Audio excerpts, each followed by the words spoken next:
Hey, welcome to Guitar Knobs, the guitars, gear, noise, and nonsense podcast, hosted today by these knobs. Tony Dudzik, Pick Guardian. Hey everybody, it's me, Todd Novak. Welcome to the Guitar Knobs podcast. We are thrilled to death that you are listening to our show with us. That's the big thing. You are with us in our minds and our hearts, but not at this table. No. Yes. We have two empty chairs. Two empty chairs, indeed. We have a fantastic show for you because... Why? I was perusing the good old Instagram one late night, and I stumbled across a gentleman that captivated my attention. Really? And so I said, well, I'm going to reach out right now and get him on the show. And guess who are you? Hello, my name is Pat Kauffman. I'm here in Brooklyn, and my business is called Pat Kauffman Electronics. And what do you do at Pat Kauffman Electronics? Generally, vacuum tube repair for guitar amps. I sometimes build some hi-fis, and I'm kind of doing a lot of classes right now also, different workshops and stuff like that. Excellent. So cool. I keep busy. Yes. And where do you like to get pizza from? Oh, Tony's Pizza, the best You're slice welcome. joint. Yeah. You're welcome. The best Tony. slice joint in Williamsburg. Yes. And so that's a good point. You're located in the Brooklyn area, correct? That's correct. Yeah. Now, the thing that, in fairness, I should qualify why it was captivating to watch you. First of all, I think, your content's really great. You got... You're a very engaging personality, and you can tell that you are wildly passionate about these things. I think the first thing that I saw, and we're not gonna go right into everything, but I just want to prep everybody. Okay, the first one that I saw was you were holding up a tube, and you're saying this tube was made right back here, and this where this factory used to be. And I was like, wow, this is like the History Channel too. This is fantastic. So yeah, it's really great fun, and you have you've got a very eclectic gathering of lots of musical type things that you enjoy showing people. So for those people that want to go see these wildly engaging things, where can they go? Well, let's see. I guess I would go to my Instagram, which is just Pat Kauffman Electronics. My YouTube channel is the same name, and my website's pretty much the same name. So it's all out there. There you go. PATC. Oh, no. Man, I already messed that up. Clap. K. Yeah, I'll do it right. I don't know. I'm looking at K, and I said C. Why? I don't know. Is there a dyslexic? Can you be dyslexic with just... If you see K. Yeah, okay. PATKAUFFMAN Electronics. Correct. That's where you need to go. All right. We're going to learn all about his story and the things that he is, as I mentioned, wildly passionate about, and we're going to have a great time. Or else. Or else, yes, indeed. We have a couple of announcements, so we're going to try to get through those. So, Pat, jump in at any point in time if you like. First of all, Yes.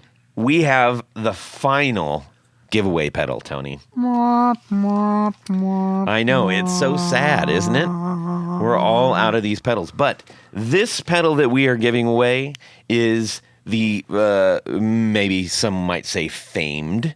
It is certainly collected and held in high regard by a number of people. This is What number? this is like one of those things Really? that people seem to either really love or really not love. What is it? This is the Ibanez Weeping Demon WD7. Oh. Yes, it is. It's loaded with stuff. This is it's a volume and wah, I believe, if I got that right. I'm pretty sure I did. I love the little kick pedal. There's side. it's features galore on this thing. It is built like an absolute tank. This pedal is going to Elad Mizrahi. yes. Hey, he's located right over there by you there, Pat. Okay. Yeah, he's in. I think is he in Bed-Stuy? He Tony? might be. I feel like that's what I heard last time. Yeah. Did you say Shazad Ismaili? Elad Mizrahi. Okay. He does Right. Gear Ant. Okay. I thought you mentioned a friend of mine. His name. He also lives in that neighborhood, and his name is Shazad Ismaili. Great guy. Oh, maybe Elad Mizrahi is his nom de plume. Who knows? So, anyways, Elad, you've been supporting our show for a long time, and Yes. we were really thrilled to get this in your hands. And when I asked everybody, hey, rate. I listed all the pedals, and I asked them to rate their desire level for them, and he said he basically just did nothing and put 5 out of 5 on. He's like, I want this so bad. Well, guess what? You got it. Perfect. Yeah, and go check out Gear Ant. He makes some cool stuff, cool pedals, and other bits and bobs you might enjoy. That is not him pinging me on my phone. But I do have one more thing. We had a recent addition to our Patreon family. Oh, yes. And as usual, I ask several questions. This little letter is from Caribou Gone. That is Yes. the band name of said person. Uh-huh. And we usually ask a couple questions. He said, my favorite part of the show is 4 on the floor. See, I wasn't lying. I wasn't lying there, Pat. He says, I love hearing what others depend on. Mine is Boss Line Selector.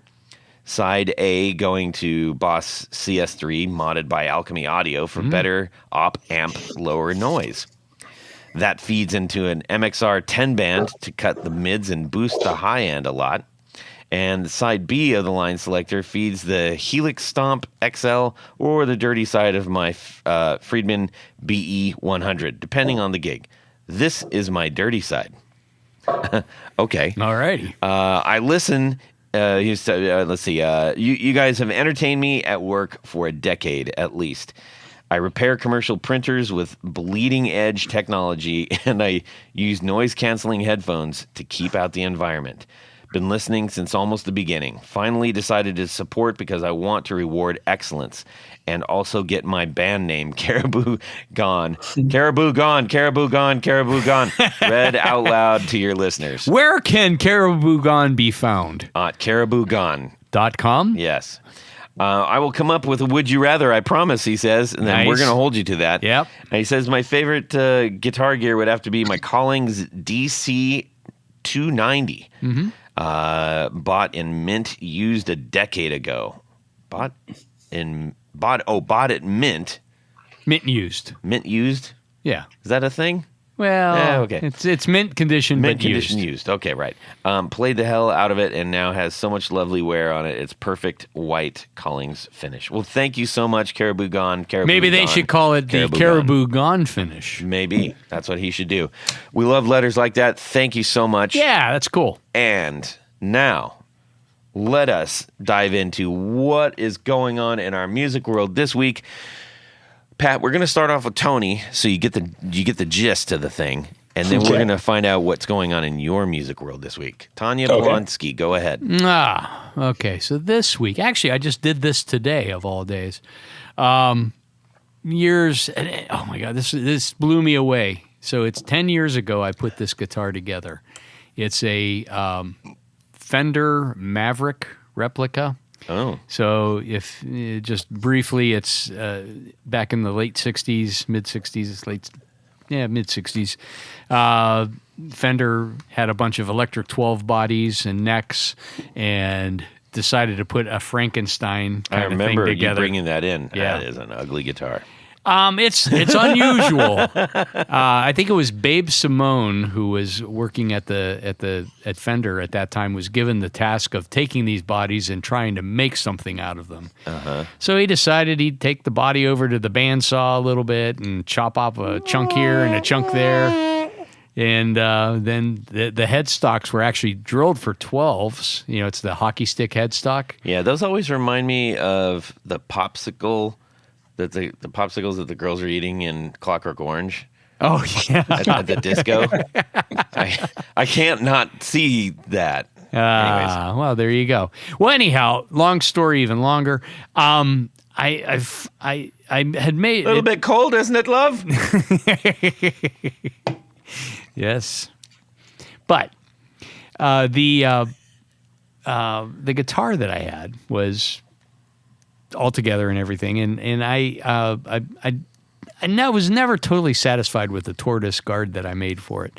So I got this really killer batch of tortoise in, and so I decided, Tony makes pick guards for everybody that doesn't know that. I make custom pick guards for Custom pick guitars guards, and other yes. things, and I build guitars every once in Yes. a while and do all kinds of crazy stuff.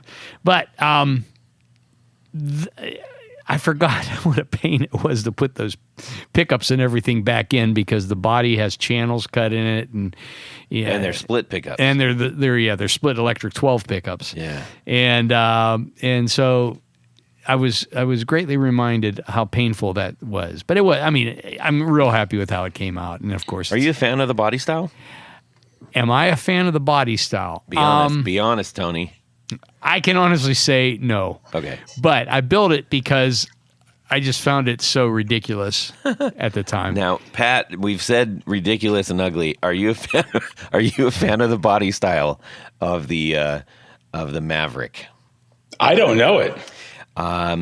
Well, imagine a what did you say, Tony? Imagine an electric 12 that has been taken to the bandsaw and then throw a Mustang bridge on it. Well, I mean, but electric. Okay, so like a jazz master.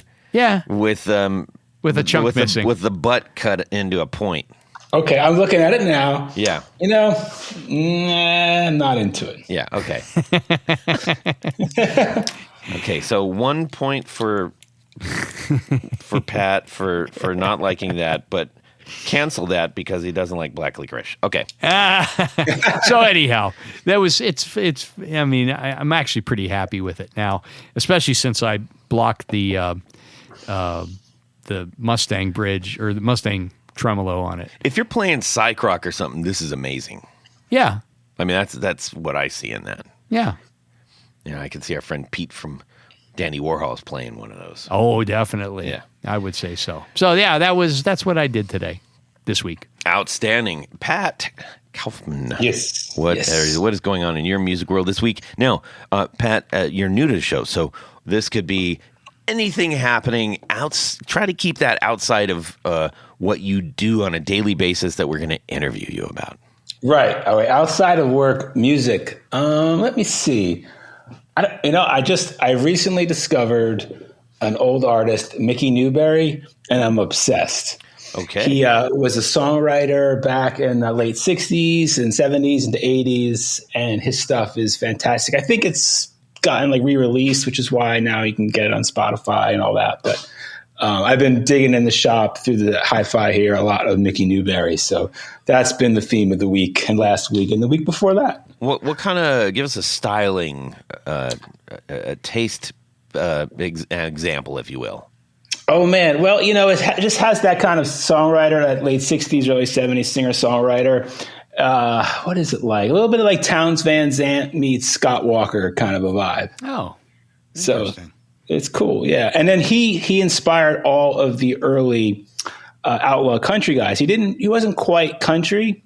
He kind of touched it a little bit, but he inspired all the old outlaw country. So Waylon's covered his songs, Willie Nelson's, all those guys just adored him. So he's kind of I wouldn't say the father of outlaw country, but a big inspiration to those guys. So Excellent. Who else is in your your daily listening kind of thing? Oh God, it's just everything. A lot of old soul, a lot of Thin Lizzy. Nice.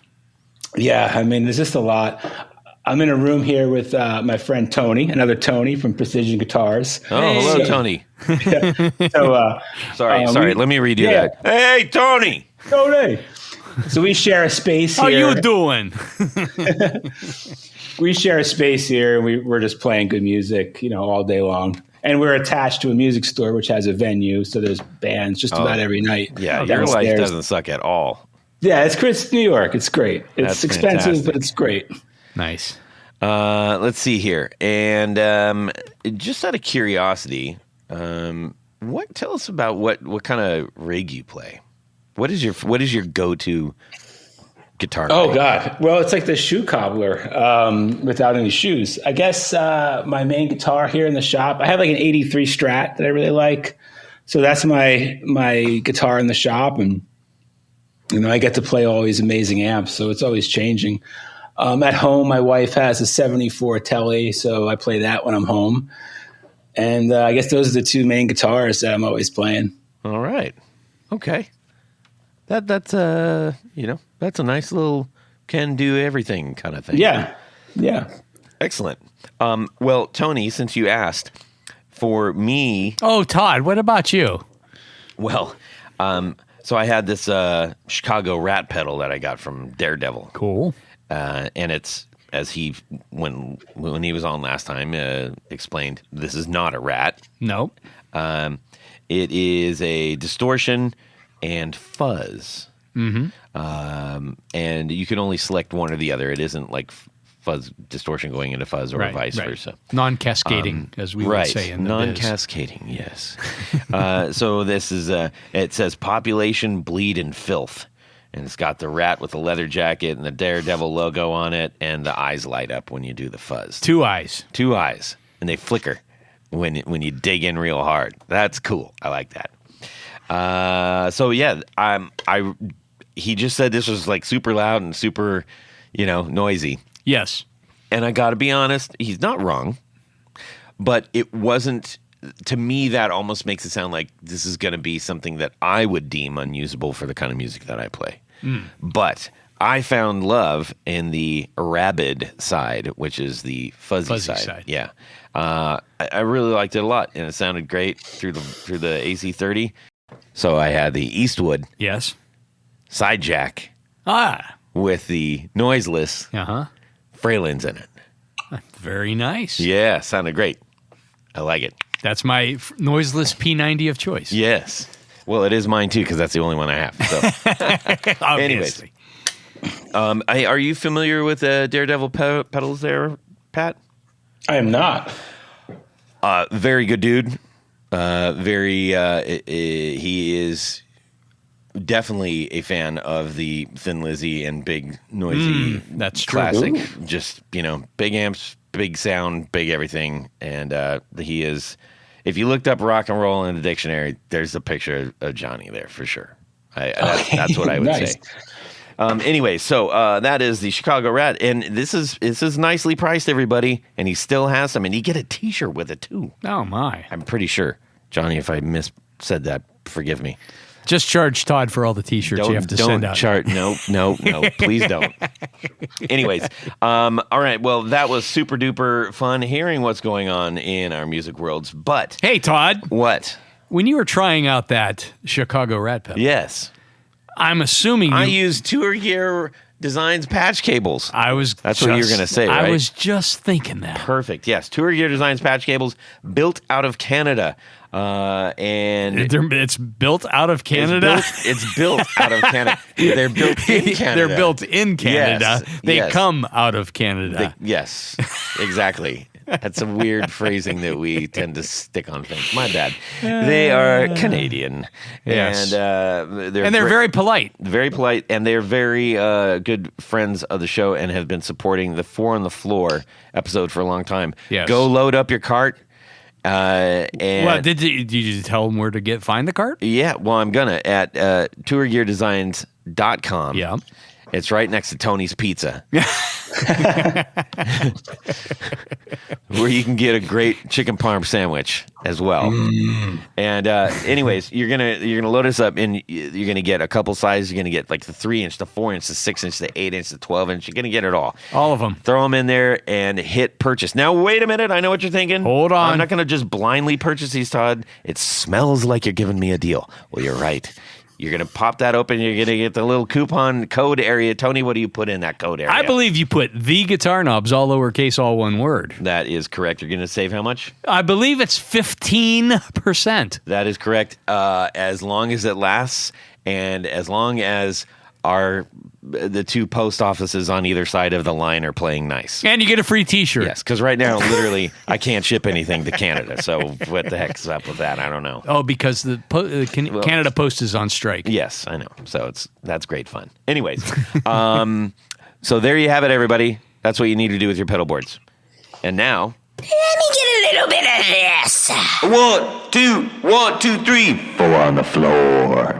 Okay, Pat Kauffman from Kauffman Electronics. Pat Kauffman Electronics. What is your 4 on the floor? I'd have to say number 1, a Big Muff. I would say number 2, the LP1 linear power booster. I think 3, the Dallas Rangemaster, just to get the Iommi sound. Yeah. And 4 is I never played a real one, but I did play a copy of the BM Champion Fuzz. I only heard that a couple days ago, and I was pretty damn hooked. That's incredible. The BM Champion Fuzz. Yeah, early 70s UK fuzz. It sounds like really incredible. Wow. Let me look that up. I have not heard of that. The Barnes and Mullen 1977 Champion Fuzz. Okay, late 70s. Yeah, in orange. Well, this is. I mean, they might have been earlier ones too. I'm not familiar with this fuzz, but now we are. And look at that. That's why we do this. So you had. Let's go back to front. You did the Big Muff. The Big Muff, and. I'm from the 90s. I'm old as a dinosaur, so I just grew up with so much 90s music, and I love Big Muffs. I mean, they just, definitely has a vibe and a tone. They're right around the corner from you too, huh? Yeah, they're here in Long Island City, so they're not far. Yeah. So there's nothing better than like plugging in a Big Muff and just spacing out. And just going. Yeah. And then the second one was... linear power booster, E8 Electro-Harmonics. It's just a 1 transistor boost. I like it just as an amp tech. I'm so into like tube sound that it's just not a lot of gain. It's just, colors. This actually doesn't color the sound at all. It just gives you, pushes it. Some gain. Yeah, pushes it a little bit. So I really like really simple, like 1 transistor pedals. I did a class where I designed a 1 transistor pedal, and we were building them, and it was a long time ago. Kind of forgotten about it, but so I'm kind of into the idea of like less is more. Yeah. So I really love the LP1. Yeah. 3 has to be just the Rangemaster, just because Tony Iommi. I mean, it's like the best sound ever. Those early Sabbath records. So, and that's what he was plugged into. That into a Laney. Yeah. That's not going to get a whole lot of argument with the Rangemaster. Still, it still sounds so good. When you play, it's just when you plug those things in, it's a singular sound. Nothing else really sounds like that. Yeah. And then the Champion Fuzz, I didn't know about. I was like, how is this a thing that I didn't know about? Did one come in your shop? Do you repair pedals often? I really don't repair pedals. There is a pedal tech here, but on the sales floor, there's a really nice a clone of the Champion Fuzz, and I was just playing with it the other night, and man, it was just so incredible. Huh. I'm gonna have to dig into that a little bit more. Yeah, dig in. It's worth it. Oh, awesome, man. Okay, and just out of curiosity, the partner that you were referencing, is it Precision Guitars or Precision Guitar Kits? Oh yeah, so Precision Guitars. He has he's a luthier, so he has his business, and then I have my business, and then we're in the back of Main Drag Music, which now has a venue. So Main Drag's been in business for almost 30 years. So I've been working for them since I was a kid, really, since 2000. And then I sort of went off on my own a couple years ago. So I'm still in the building, but I am a separate entity. That's cool. A lot of history there. Yeah, we have a synth tech, and we have Main Drag has a synth tech, and we have a pedal tech. And yeah, it's kind of like a collective. So there's just a lot going on. It's a nice big space. So we're able to do all kinds of fun stuff. So that 4 on the floor, we got through really quick. We're eager to talk to you. So, about your the thing that you do. I imagine you have got a pretty colorful backstory, because not too many people land in the place that you are doing what you do in a direct line. Right. That's correct. Yeah. How did it kick off for you? Well, what can I say? I was into vacuum tubes when I was a kid, like 6, 7, 8 years old. That was like my thing. They're already like not a thing anymore. I go to the local electronics store, and they had a tube tester, and it was never even hooked up. And can I plug it in? I used to test tubes, and they just thought it was the weirdest thing ever. And then I was a radio guy, and I still am. So I do amateur radio, CB radio. So as a teenager, I was playing guitar and messing around with amps and doing a lot of radio stuff. And then I did trade school for electronics. And as soon as I finished that, I moved to New York and I started doing amp repair. Where'd you grow up? New Jersey. Okay. All right. And so when you say you do radio, you work, do you work on radios or you actually like host radio? Yeah. So for my own hobby and pleasure, I do CB radio. I talk on CB. I do amateur radio. I have a license. So wow. I don't do, I'm not involved in any kind of broadcasting or anything like that, but like old school analog, all tube. I'm really into like 40s and 50s stuff. Uh-huh. So I've built some of my own equipment too, and I've talked all over the world on, equipment that I made. And, so it's kind of, that was like my original love before, like the guitar thing kind of came in, when I was like 15, 16 years old. But before that, it was radio. So as soon as I picked up guitar, I was like, wow, people use tubes and amps. That's so weird. Like, I got all these tubes. I like tubes. So it was kind of a perfect marriage. And I was just sort of, off to the races pretty young. Wow. So that's interesting. Not too many people get into tube guitars via tubes. Yeah.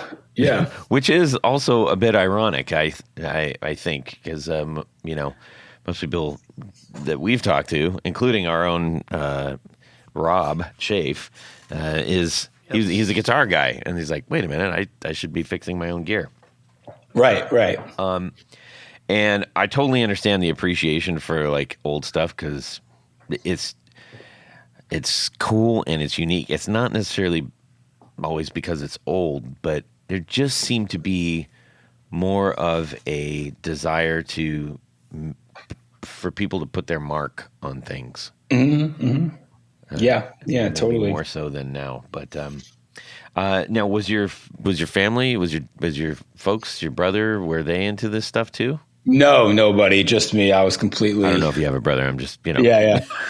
Yeah. No, my dad was into music. He didn't play, but he had a good record collection. So I grew up with music in the house, but it was all me. Out of curiosity, when people see that you have all those radios and everything, so if anybody goes and checks out the Pat's website or Instagram, it looks like, look at all these things. There's a lot of people that turn those into amps. Mm-hmm. Are they often mistaken for that, or? That has happened. Yeah, that does happen. People do that. I think that's great. I love that, anything we can do to either preserve an AM radio or turn into an amp, as long as it doesn't end up in a dumpster, I'm excited about. I dig it. Can you tell me a little bit about, so that, like I mentioned that post where you said, this is where this is from. I'm assuming you have a very deep knowledge of, the area that you're in. And it seems, I think we all know New York has a very rich history. Is that something that you are deeply into, or you just happen to make that one post about that? Yeah, well, that post was, I'll be very honest, like my post and my videos, I don't know if they come across this way, but they're pretty rushed. But that one wasn't. I gave myself a day just to do a quick reel. And a couple of nights before, I was on eBay, like looking through just old tube advertisements, and I saw this advertisement for speed radio tubes, and I never heard of the company, and I saw the address. Like, wait a minute, that's like right there. Like I walk by it every day. How is that?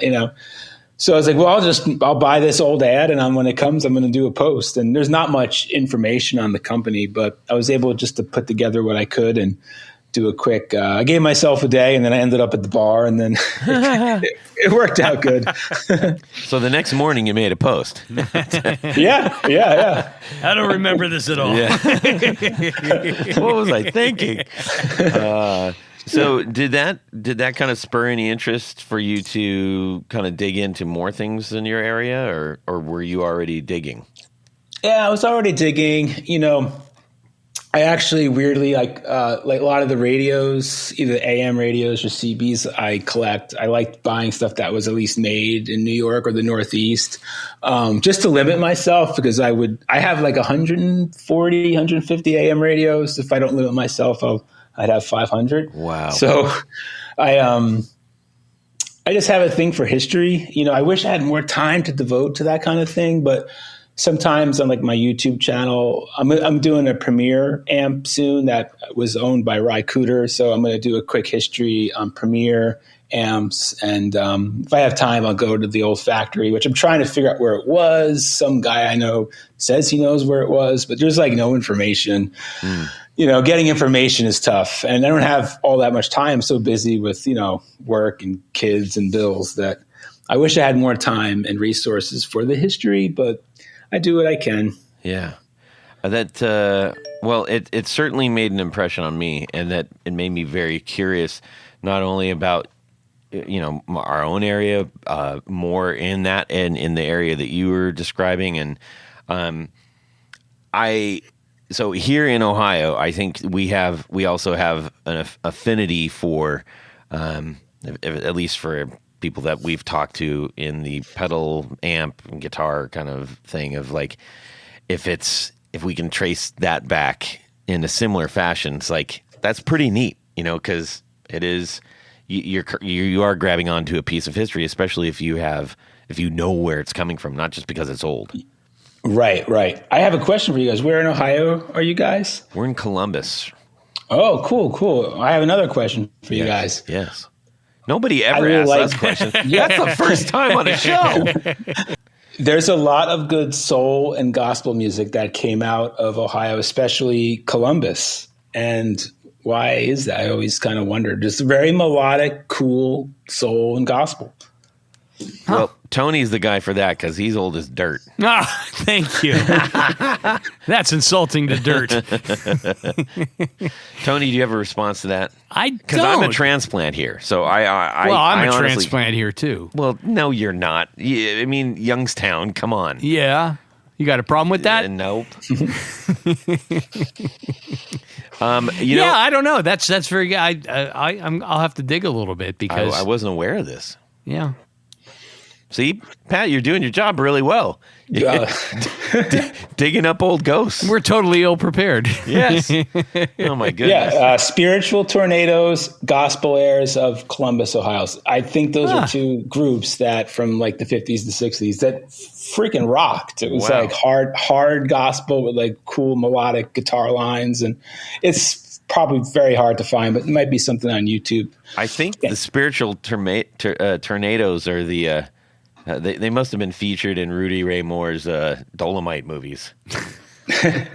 It sounds like it because he was a human tornado. Yeah, that's right. I don't know if you know that, Tony. I realize that now. Yes. Anyways, okay. Well, you stumped us, Pat. So that's 1 point. But one more point for Pat. So Pat has he's what's back the score? to 1 point now. Oh, okay. Back to 1. Okay. Yeah. Okay. Positive 1. Yeah. We'll do a little research on that, though. That's it's interesting. I love learning things about here. I'm originally from California, and I'm here by way of Minnesota, so I still am loving learning all about Ohio and all the awesome history about it because there is some cool stuff, just like anywhere. Yeah. Now, for those who might be wondering, like, what in an average day is Pat involved in? Obviously, you're repairing amps and making your own amps, I believe, too, right? Yeah, I was making hi-fi amps. It's kind of on hiatus right now, but I make hi-fi amps. Yeah. Okay, so daily workday, you're getting it's mostly guitar amps, I would assume. Yeah, right? 95%. Yeah. Now, the reason I ask this is because you're also in an area that is kind of, at least to our understanding, the amp thing is dwindling because gigs don't play loud and people don't want to carry stuff through the trains anymore. That is true. And it used to be a lot different than it is now. That's true. Can you just kind of tell us about where things are at with that right now, and is there still like enough love for that, or where do you see things going? Yeah. I think maybe I have a lot of studios and a lot of players who record are still definitely using tube amps and using tube amps in practices, but definitely digital amps and lighter tube amps is definitely the move. And in New York, especially, I hear they're very conservative about how loud you can get. Certainly in your apartment. That's another thing I was just saying to a friend of mine here. It's like, most people who play in an apartment cannot play like a loud tube amp. So you're lucky if you can kind of get a champ on two. Yeah.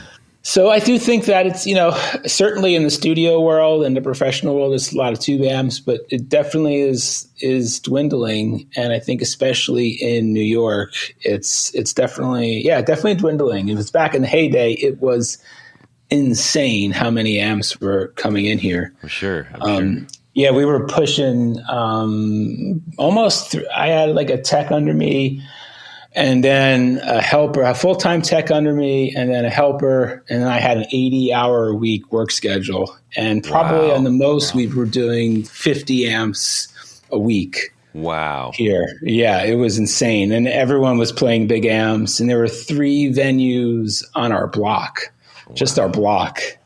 And there were rehearsal because it was industrial. I know we were talking before about how industrial the neighborhood was. It was just perfect because there were so many bands and so many rehearsal spaces and DIY venues, and it's all gone now. Yeah. Even the DIY stuff. The reason I ask that is I think as things often change or get forced down, it's sort of like, let's pour concrete here. Well, guess what's going to sprout up? So a plant will find its way through the concrete. You know what I mean? So do you think that there is, while everybody is now sort of embracing, all right, well, I guess we can't play our guitars the way we want them to, is there any kind of plant squeaking out of the concrete, so to speak? Yeah, I find there's 2 trends that I find. One is just being on social media, which is fairly new for me. Like a lot of people are coming in from far away, so that brings in work. But I would also say I've been doing workshops here in New York and Los Angeles with a really good friend of mine, Colleen Fazio Electric. So we're doing a class here in 2 weeks. Oh, nice. And it's sold out in less than a day with 17 students. That's awesome. So what seems to be people really want workshops. They want to learn. They want to do things with their hands. And they want to have something fixable. Like even if they have to have a digital amp for this or that or whatever the situation is, just people really want to build their own things and learn about amps. And it's tricky because there is, high voltage and, it's expensive to just buy the tools and dig in building an amp kit when you don't know anything. So I find that that's the plant that's shooting up fast, is workshops. And we're doing them here. We've done some in LA and now next year, probably Chicago and other cities. So that seems to be the thing that is people are excited about, and people love old tube amps. They're just, in all ages, old, young, retired, teenagers, everybody. So I think if there's anything positive, it's that's the tree that's growing through the concrete. That's cool. What's your favorite kind of amp to work on? Oh, vintage stuff. Old Fenders are just easy. Yeah. I do a lot of point to point. I do a lot of Ampegs because Ampeg was in New York and New Jersey. So I do a lot of Ampegs. But working on old Fenders, I love working on old Supros, trainers, all the old stuff. Yeah. That's pretty cool. How about, I mean, a lot of people in Texas that I talk to, they get, I don't know, they're not entirely happy with PCB amps. Because a lot of, especially the newest ones, they're not designed to be repaired. That's correct. Yeah. So, but the point-to-point stuff, it's just really, to me, it makes more sense. And honestly, it seems much more simple when it comes to, the componentry and different things like that. So I mean, other than maybe for consistency or ease of manufacture, going to a PCB seemed a bit overkill. Yeah, I mean, I agree with that. Certainly new amps too. I won't mention any manufacturers, but I've seen a lot where they'll catch fire and the board burns up, and it's just, I don't know. It could be a little bit much. I just think having a solid point-to-point amp that you can service, will last forever. I get amps. It's a couple of years ago, but a gentleman walked in with a 59 Gretsch and a 59 Ampeg that he bought the day he graduated high school. His dad took him into like Manny's in Manhattan. Yep. And he had the guitar set up like one other time, but he brings him in. This is like right before COVID, just a little bit ago. But he brings in the guitar and the Ampeg, which was never serviced. And he's like, yeah, I'm just getting zapped. I want to get a 3-prong cable on this. And it's just like, and he's like, I play this he's been playing it like every weekend since 1959. So it's like, it just tells you like the quality of even when they were making stuff cheap then, it was still pretty high quality, something that could last that long. And it's like, well, I'll change the cable. We should do the electrolytic caps while we're in there. And we did that. And said, all right, you're good for another, 60 years. Yeah, you're not going to get shocked anymore, at least for a while. So what do you say when someone just got turned on to guitar and they want to get themselves into a tube amp, or someone said, man, kid, you got to have a tube amp, and they come and maybe they are asking to get their grandpa's amp repaired or something like that. When people like that come in, I assume I'm going to make the assumption that they don't necessarily know what they're getting themselves into. Do you find that to be the case?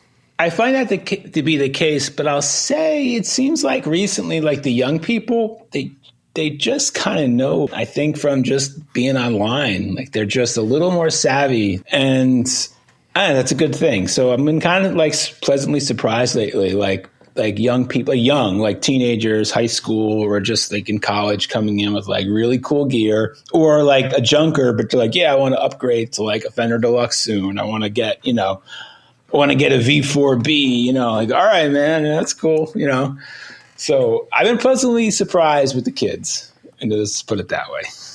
That's nice. Not too shabby. Now, what would you tell someone who might be listening to this, who is that person who may not be walking into your shop, but is like, I feel like I need to connect with guitar better. I've got X digital kit, but I want something old, and I want something that's going to sound cool. What are some things that you might say that are things that you should highly consider and highly not consider? Yeah. I mean, if there was anything, like I wouldn't recommend spending a ton of money on like a vintage Vox or something like that. But, there's a lot of cool, solid vintage tube amps that you can buy. Music Man, old Ampegs, the Fenders are definitely, going up in value, but, getting like a Silverface Deluxe, it's a great amp. And, I would just say to people who want to get into it, don't be intimidated, because there's a lot of good techs out there. It's different now than it was, in the sense that a lot of people who were servicing amps 10, 20 years ago might have been old guys from like the TV world that didn't have any TVs to fix, and they didn't really play guitar or know much about music. There was a lot of that here in New York. We had some of that here too, from what I understand. Yeah. It's all gone now. So you're finding like this is the age of like specialized techs, and there's a lot of good techs, have a good relationship with the tech, and they're all honest people, and if there's one downside, I would have to say the parts have gotten really expensive. They're available, but getting your amp fixed, the parts have gotten, tubes and transformers have gotten very expensive. So that's one downside, but having a relationship with the tech, getting a cool amp, Maybe know if you want something like a small combo, or if you're in a loud band, get maybe you don't even need to 4x12, get a 2x12 or something, But yeah, I definitely say jump into it, and if you get something old that's serviceable, you're going to be able to pass it down, and you're going to be able to have it the rest of your life. It's always going to be there. If you buy a new amp, it's probably going to be in the trash in 10 years. What is the most common thing that you see people who maybe are first owners of old amps do? Mm-hmm. As far as maybe I don't want to say mistakes, but just missteps. Yeah. Let me think. I've had a lot of people ask about modifying. Like, if people who don't really know a lot about amps, they come in with their first amp and they're with a list of things they read online that they want to have modified. It's like, you don't need to start modifying your amp. Like, just get it solid. A lot of times, their problems aren't even amp problems; they're guitar problems. Where they're like, "Oh, my Strat's noisy, but my Les Paul isn't." Well, yeah, there's single coil pickup. Like, there's a lot of things. Too, in New York, there's so many cell towers that people will bring in their amp, and they're like, "Oh, here's my video," and it's like, "Yeah, that's like digital cell phone noise." Like, "Yeah, it only does it in my practice space, but not at home, and not like, yeah, it's an environmental issue." So that's a challenge in New York or anywhere, but especially here. So, sometimes maybe before you bring an amp in, you can just email the tech and just have a video clip. "Oh, it's doing something weird. I'm not sure if this is a problem." Yeah. Do you often help people kind of that are chasing any particular sound? Is that something you get asked to do much? Yeah, sometimes, but probably less than you think. A lot of people kind of have an idea already. And, well, my favorite band is, the Breeders, and I have a JCM 900, a lot of people kind of know what they're going for. But yeah, I mean, I think generally a lot of times it's like where the pedals come in, it's like, if what's a good amp for like a pedal platform? Sometimes people will be like, well, I have this Champ and I have 6 distortion pedals and I put everything on 10 and it's kind of muddy. It's like, yeah, it's going to be muddy. Like, yeah. Well, you know what, on that note, in your words, can you share because we've got a wide range of listeners, new to old. How would you describe, a pedal platform amp versus, a non-pedal platform amp, for lack of better terms? Yeah. I guess my definition, to me, pedal platform, and I'm not even sure what the latest like buzzwords and all that are. I'm kind of old school, but a cleaner amp, even a solid state amp like a JCM 120 is a good pedal platform. Like just an amp that can reproduce cleans and has clean headroom. If you have good headroom, you can do a lot with pedals. And headroom being when you are turning, your amp isn't going to distort when you start. Like clean headroom, so that you can get a clean tone at a large volume. Some of the greatest amps don't have clean headroom, and they're not the best for pedals. Yeah. Like I have a Supro Thunderbolt. And that's, it sounds best with no pedal, crank to 10. It's just like, oh my God. It's like the Jimmy Page sound. It's not the amp that Jimmy Page used, but it's pretty close. Yeah. Like it's a little bit of a one trick pony, but that's the thing it does. And, a lot of some pedals will sound good, but a lot of them maybe don't. Yeah. So I guess to me, a pedal platform is more about an amp that has clean headroom. If it has an effects loop, that could be helpful too. But, and two, like a lot of it's subjective. It really depends on what you're trying to do, and, is it a loud band? Are you a solo act? Do you have a loud drummer? Back in like the aughts here, like every band was freaking loud and people just had like stacks of amps and speakers and put everything on 10 and it would blow shit up. Like, Now, where are you in the whole tube v solid state thing? Or maybe yeah. more importantly, the tube versus all the digital. Well, no. Oh, No, that's a different thing. Oh, that's a different thing. Yeah.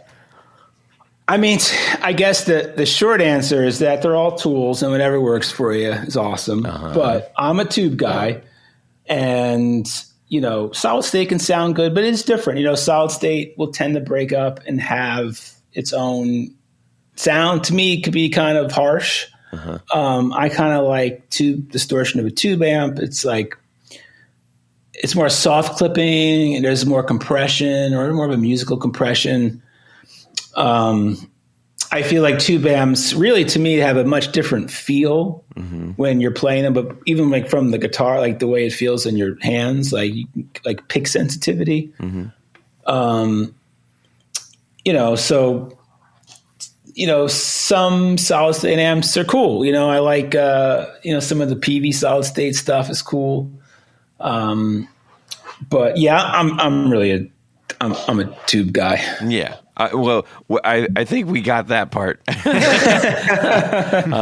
It is a thing that is, that whole thing bends with the wind, occasionally, and there was like, yeah, wait a minute, no. Now, how about my question? Yes. A real, we can do solid state or tube versus a virtual amp. Yeah, I don't even know if I have strong opinions other than I'm not that into it. I mean, I think it certainly could be a helpful tool, especially in New York. I know that Metallica just ditched tube amps. I thought that their reasoning, what I heard was their reasoning was kind of silly, but yeah, they kept blowing up. Like they're inconsistent and they kept blowing up. Like, I don't know if they have a good tech on the road. My amp keeps blowing up. But yeah, I think, digital could be, it's, I know it's getting better. And it's certainly easy, lighter, but it's, there's something about the tactile experience to me of playing through a tube amp and setting it up. And it's just personally what I enjoy. And I mean, that's what your entire career is based on. Yeah. I mean, I'm going to maybe build on Tony's question a little bit. Like, I would imagine that, that discussion probably lands on your table, every so often, as far as the sound of a good vintage amp and the characteristics of the ones that we all love. And the hardest part is going, does this feel, or is this as close as I can get to the real thing without being the real thing? Because there's loads of machines that model these things. Yeah. Have you had experience, or have you kind of determined anything that you feel is like, if I'm going to have to do this, I think this one's doing a very good job of it? Yeah, I can't think of any particular, I don't even know of any particular brands, or I've personally played them. I know downstairs in the venue, there's tube amps, and some people have come in with their digital amps. And I feel like, in the mix of a band, it's pretty good. But when I've heard people kind of sound checking, it does to me sound a little bit, lifeless a little bit. Yeah. And I will say, just to prop up tube amps, just a couple nights ago, this young band, they're like 19 years old. They came up from Delaware or something. And the guy had like a Music Man HD 130. This kid, man, they were doing rock and roll. And I was like, damn, like it sounded so good, and it was, so yeah, I mean, I could just say, just from the venue downstairs when I've hung out and listened, the tube amps are just better, in my opinion. I definitely think that the modelers could be a useful tool and certainly easy to navigate and get around town and all that. But, I think, again, like for recording and like really getting in there, get a tube amp. Yeah, yeah. Well, you're not you're not giving us anything that we are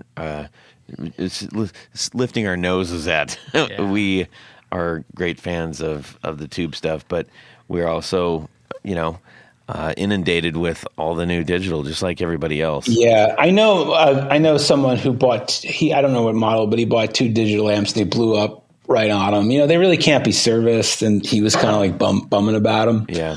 So there's that issue too. As a tech, I'm so focused on serviceability. Sure.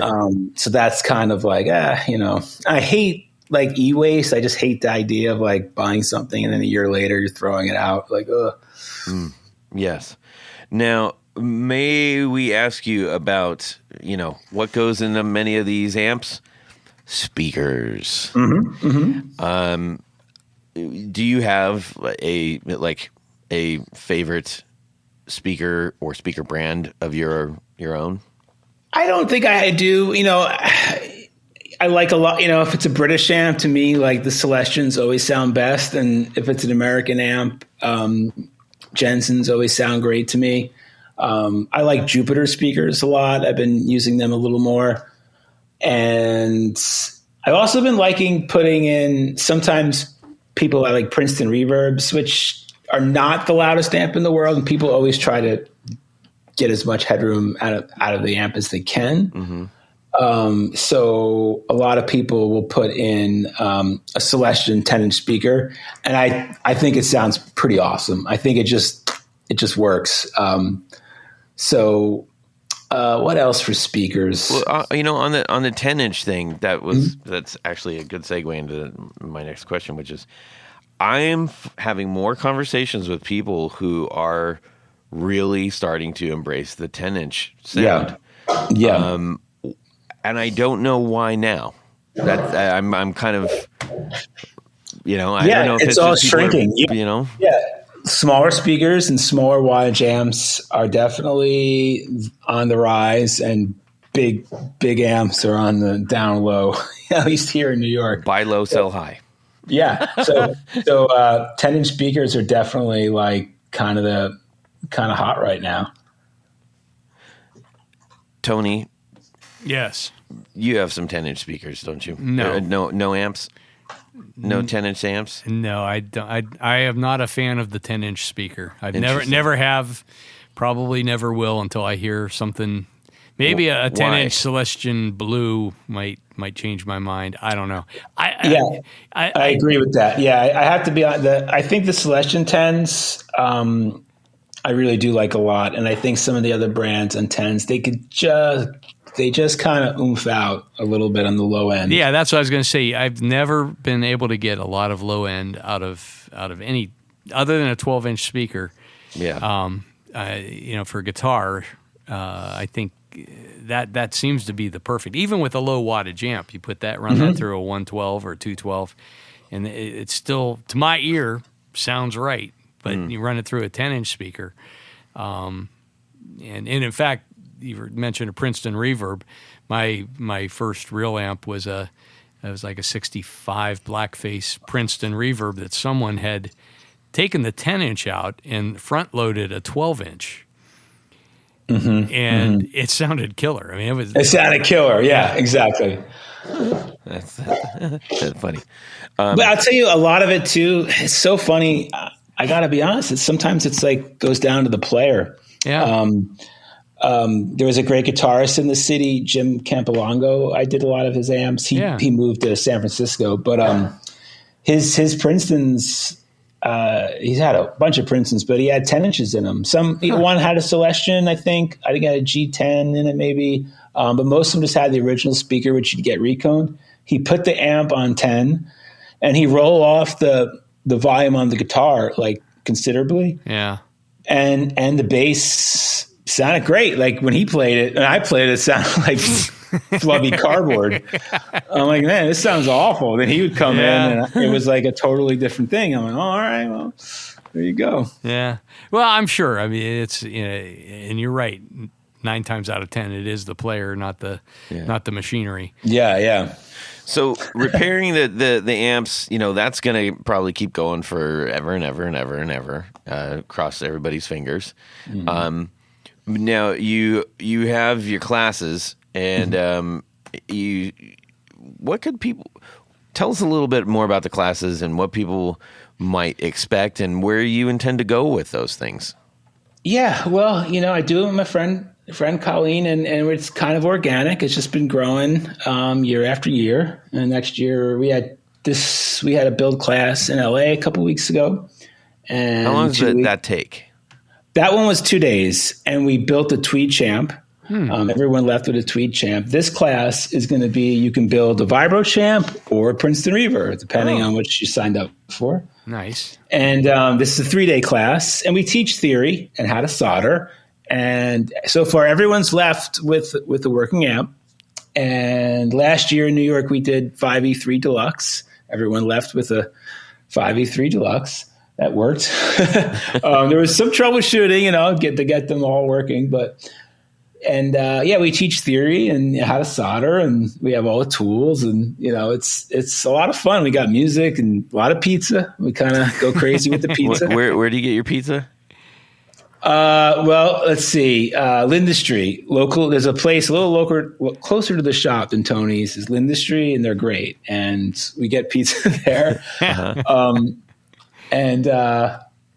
It's such a hoot, man. We have such a good time, and we talk music, we play records, and it's just such a great vibe. And everyone leaves with a working amp, and and it's great. And people in this class in New York, a lot of the people who are taking it already took the last class, so people are coming back for more amps. And cool. And it kind of this one gentleman who took it last year. He was an electrician.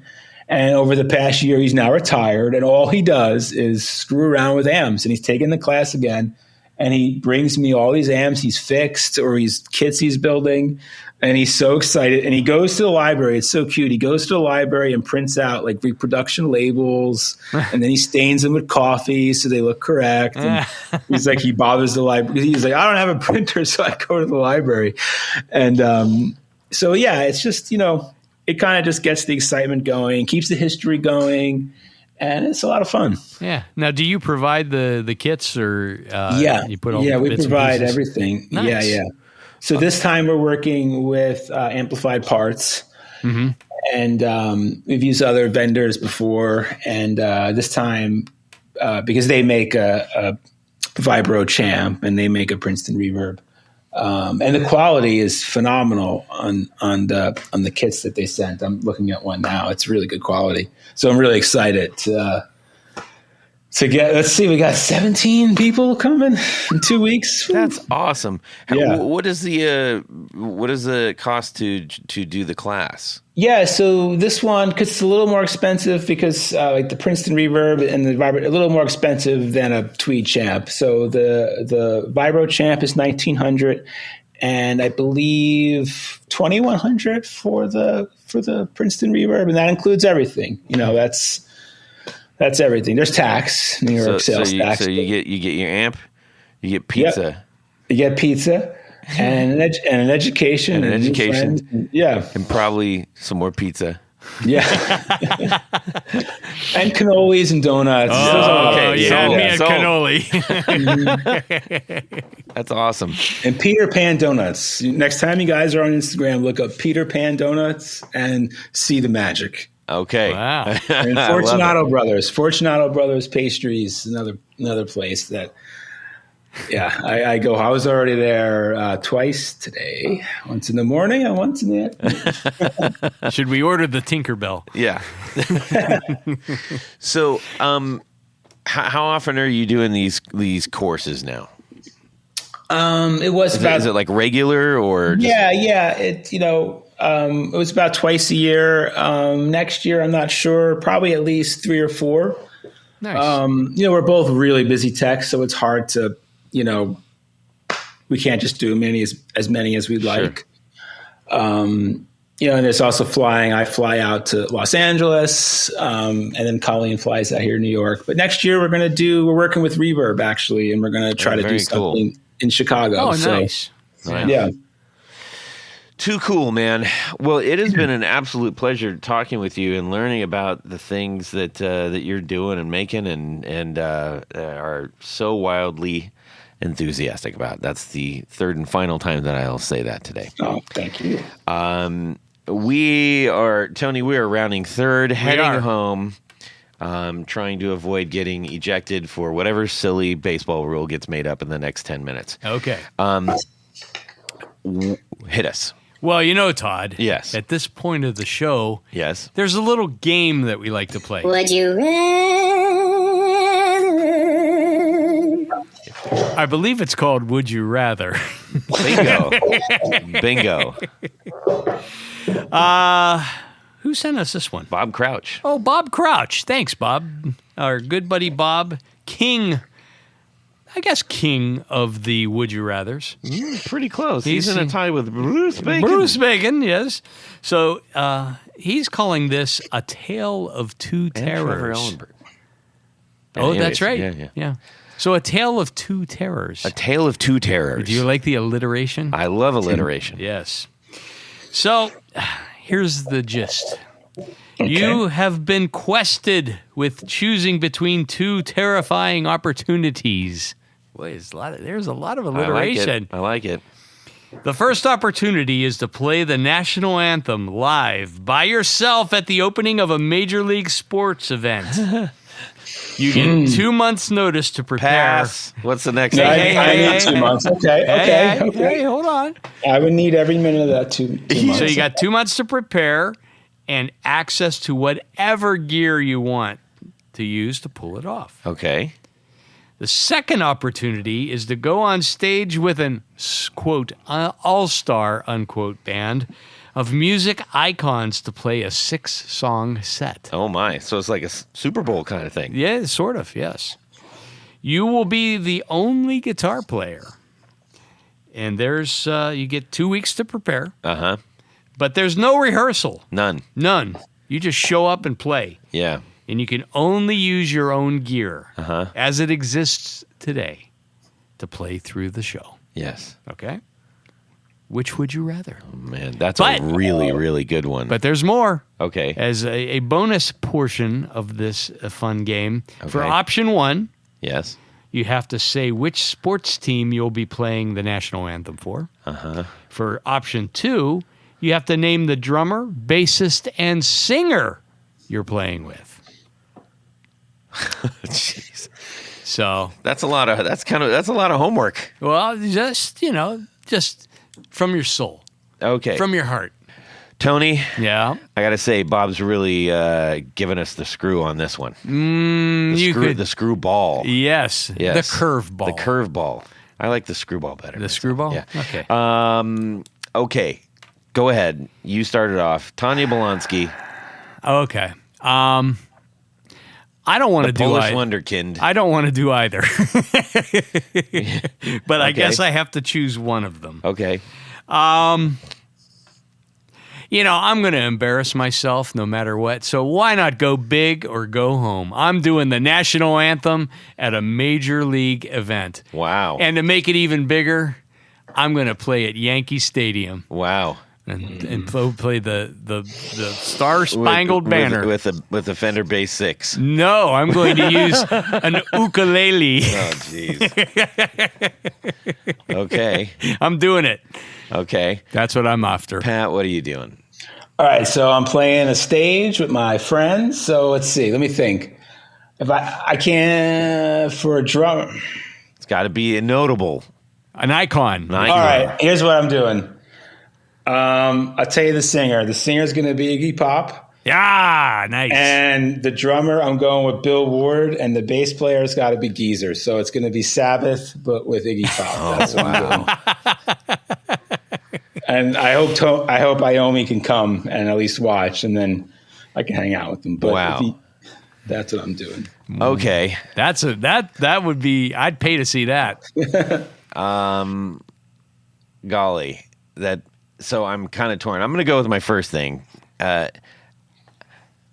gonna do the second one, and I'm gonna do it with the Hives. Huh. That's Well, your. that's all. It was That's all. Of pretty them. much all of them. Yeah. And But throw you're- in, but and you're- also throw in the extra guitar player for free. No, it's you are the only guitar player. I'm the only guitar player. Yes. I'm still gonna do that. Okay. Yeah. All right. I'll let you have that. Wait. Well, he's thinking about it. Come on. Actually, I'm gonna take that back. he's taking it I'm back. taking it back. Wait, because the singer, it has to be a different singer. Doesn't have to be. Can I sing? I guess. In theory, you could sing. Okay, so Pat, I used to do a Clash tribute band for many years. Okay. So I'm gonna pull in the drummer from the Hives, Okay. and I'm gonna pull in Paul let's see. Simonon. Well, yeah, he's in there. I'm just wondering if I can. Yes, I can. I'm gonna have an answer. I'm pulling Mick in too. Screw it. We're gonna do it. Wow. So I'm gonna forfeit the singer. I'm gonna do it because that's Yeah. what I did in the Okay. Clash tribute band. Yeah. And Mick's gonna back me up. That's Yeah. what I'm doing. Hot damn. What kind of guitar are you going to play? A telly, dude. Okay. Of course. Just checking. Yeah. All right. Well, that was I don't an know if interesting. anybody's gonna watch it. But It's only 6 songs. yes. No problem. I can do those. I can do the whole catalog just about. So easy peasy. Nice. Anyways, all right, Bob. We may have squeaked out of the sides of that the fence that you put us in there, but I think we all managed to get there. Thank you for sending that in. We need to thank a few people, and then we're gonna let our friend Pat go Yes, to indeed. go get some Mass Brothers chocolate and some Tony's pizza. Oh, yummy, yum, yum. Well, that's right, Todd. At this point, we like to thank a special group of people. Yes. People who are near and dear to our hearts. These are our executive producers. Now, an executive producer helps make this show possible. How do you, I'm talking to you, how do you become one? Well, it's easy. You head over to patreon.com/the Guitar Knobs. Check out a couple different levels in which you can participate, become a sponsor, a friend, a hero of the podcast. You like that silence in there? Yeah, it's uncomfortable silence. Each level comes with some very nice thank you gifts and opportunities to win great stuff through our seemingly unending giveaways.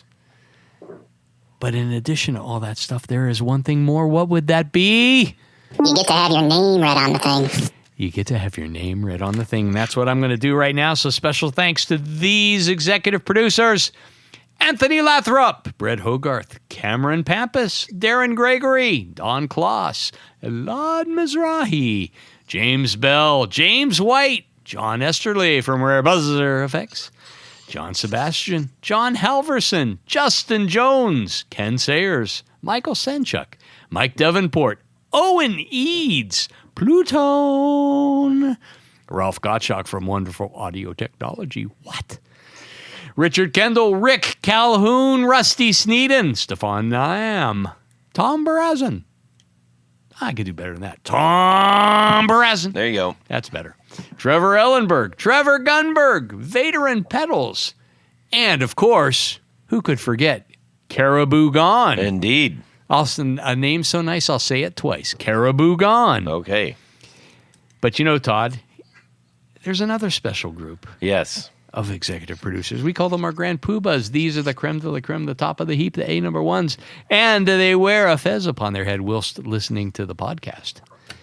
So special thanks to these Grand Poobahs: Anthony Gemalero, Billy Spitfire Unlimited, Bob Crouch, that's the guy, Yes. Brian Robinson, Cody Foster, David Kaminga, David Tyndall, Enrico Fernando, Fox Hill Studio, Gregory Randall, Hex Matos, John Williams, Martin Cliff, Matt Hart, Michael Van Zant, Michio Murakishi, Moon Guitars, Pedro Vasquez, Sam Jett, Steve Keys, James Pennington, Zach Oswald from Brandon Wow Pickups, Jonathan Labate from M2 Labs, Ty Barnes, James Castellano, and we said it last time, but he's still new, our good buddy Kenny Howes. Indeed. Thanks. Thank you. All right, ladies and gentlemen, we are so thrilled that you have hung out with us for this particular show. We've had a great time talking with our friend Pat Kauffman of Kauffman Electronics. Pat Kauffman Electronics, to be specific. Correct. And Pat, where can people go to sign up for your awesome amp building courses or to get some amp help?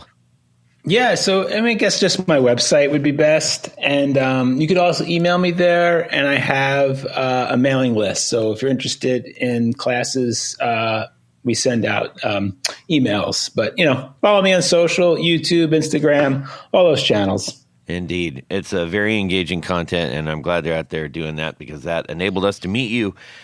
And Tony, how about yourself? Head over to pickguardian.com. Check out the stuff that I do. What do? I make custom pickguards for guitars. How do you get one?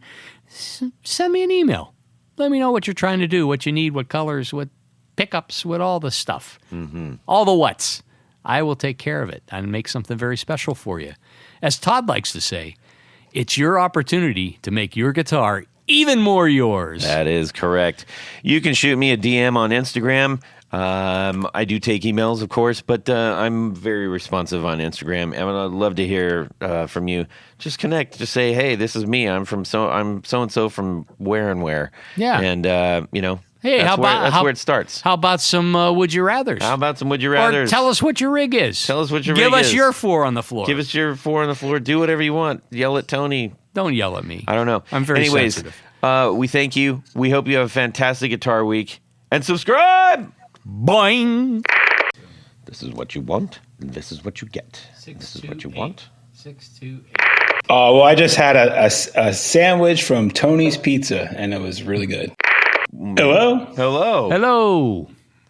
Hi. We came on guns blazing, I guess. He didn't hang up, so. Yes, that's good. We're off to a good start.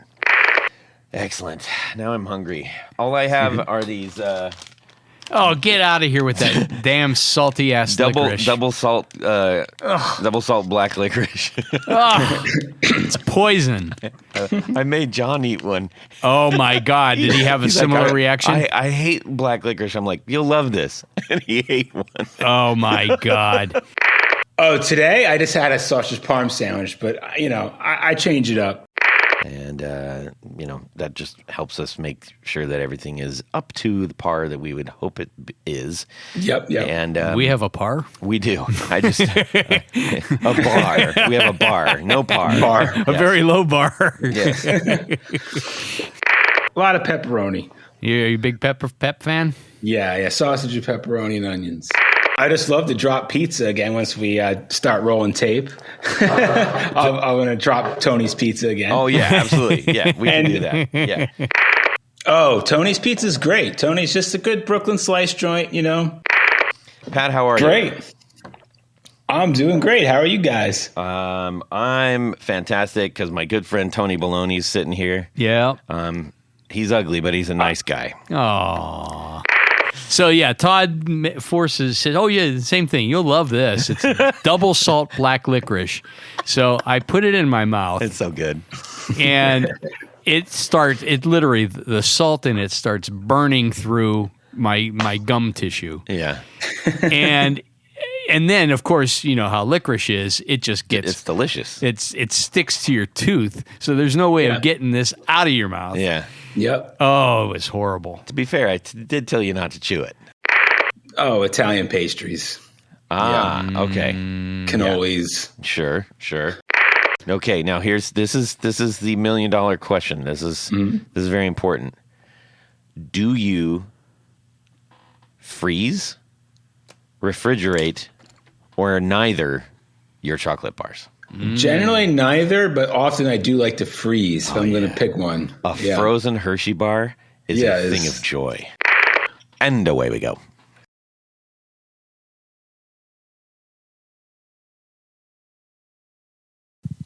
Well, that's it for these knobs. Please visit our Patreon page at patreon.com/theguitarknobs. Visit our website at theguitarknobs.com for all of our past episodes, 4 on the Floor blog, and other good stuff. You can connect with us on social too at our Facebook page and share your gear and stories on our Facebook group. Also, be sure to check out our Instagram at Guitar Knobs. Catch you next time.